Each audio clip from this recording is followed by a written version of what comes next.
Who knows where I am?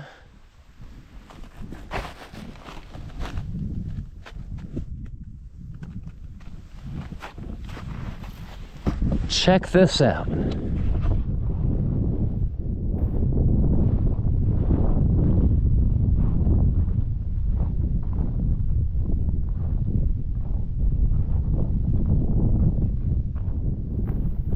Plum Run is frozen, y'all.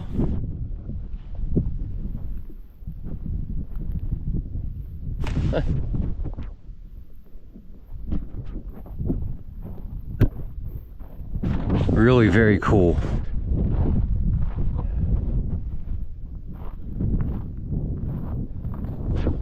Keep this maybe kind of short, but I figured I've never seen Plum Run frozen over, and I doubt many of you have either.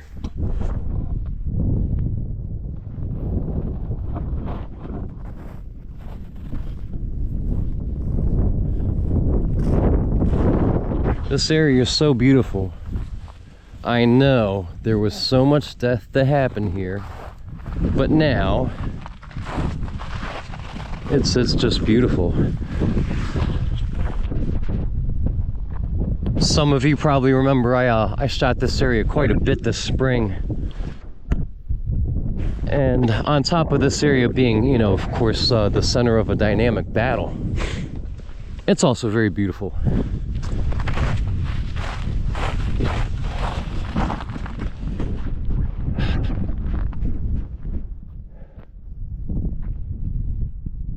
Screenshot for the newbies.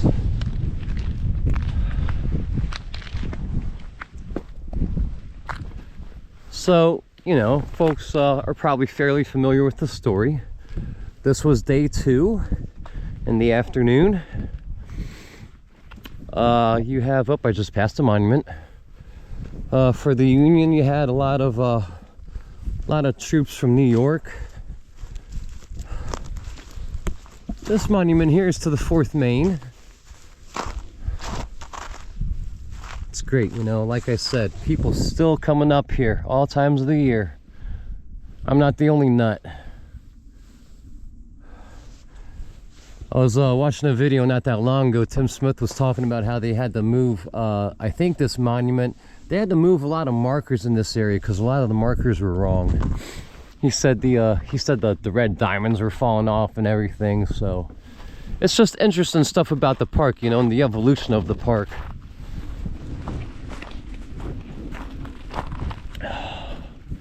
On the Confederate side, as most folks know, things were being orchestrated by John Bell Hood,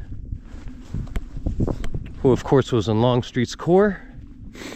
See if I can remember the brigade commanders. I think we had Anderson, Robertson, Benning, and the Vanderlaw. And it was a heck of a fight. Just a crazy area to have a fight. Couldn't pick a crazier place. Now, not much fighting was actually done here in the rocks, mind you, for obvious reasons. Ooh, watch my step.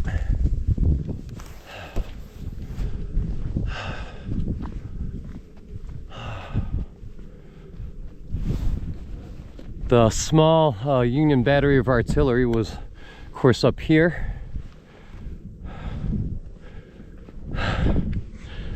Upper part also being known as Hoke or Hoke's Ridge. He was the fellow who owned this patch of land during the time of the battle.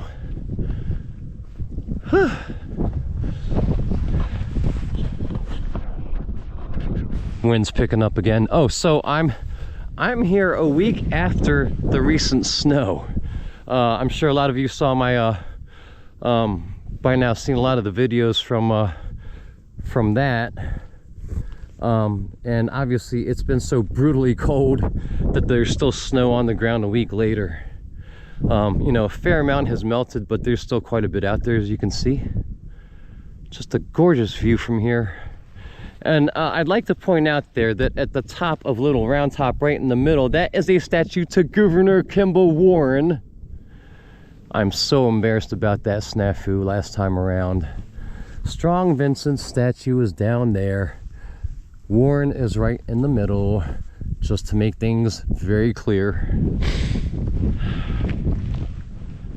I'm never going to be a battlefield guide, guys. I mean, I've never really aspired to, and geez, I don't know if you guys have been catching up with addressing Gettysburg, but I don't want to put him out there, you know. I don't. But Matt recently took the exam, and I don't think he passed. But that's not saying anything negative about Matt. I really like the guy. It is an incredibly hard test. Some folks have no idea.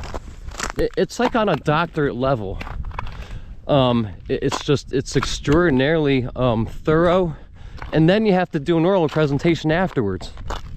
So of course, here is the site of the Alexander Gardner photo, and I'd like to point out that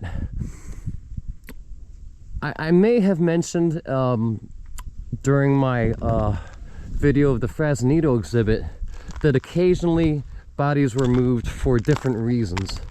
But I've since learned that as far as folks know, and this is largely based on Fresnito's work, that was the only body that we know was moved for sure. So I don't want folks thinking that they were moving bodies everywhere just to snap a picture. That was not the case.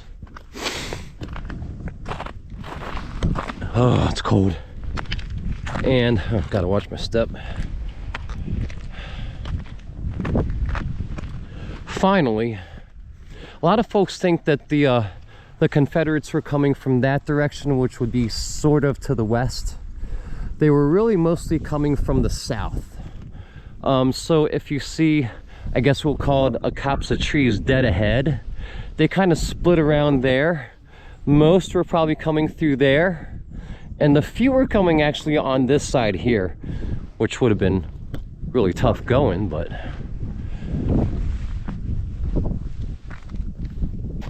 oh, don't fall, don't fall. Don't laugh if I fall. All right. So, just wanted folks to see glorious Devil's Den with some snow on the ground still.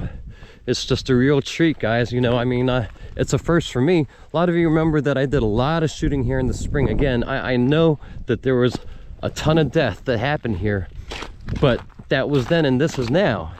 And it's just a god-awfully beautiful place. Again, this is all diabase. This is straight magma. This actually came from the middle of the earth through silts and vents 201 million years ago. So that makes it about 49 million years less than when the Appalachian Mountains were formed. Really crazy. Please be careful. Take care when you're up here, when you visit, and keep a real good eye on your young children if they're with you, because it can be fairly dangerous. Oh, last thing I'll say, you know, just I don't know if I addressed this in my other videos this spring, but the name Devil's Den actually existed before the fight. And there's a lot of confusion. Even Gary Edelman and Tim Smith don't know for sure. You know, nobody knows for sure, but a lot of the lore surrounding the naming of this area is animalistic, possibly having to do with snakes. And there's also a spring way down in the middle here of these rocks, and some folks say that that's where the name came from. But it is an incredible formation. Again, I'm kind of a geology guy. I'm not a geology expert, but I'm kind of a geology buff. So, hey, just under 10 minutes. I did it this time. I had to do a second take. Guys, I will see you on the next one. I'm gonna do less videos this time. I always say that, right? But I'm gonna try to do less. It is still brutally cold out here, and it's still pretty windy. But you know, we'll do what we can do for you. Till the next one.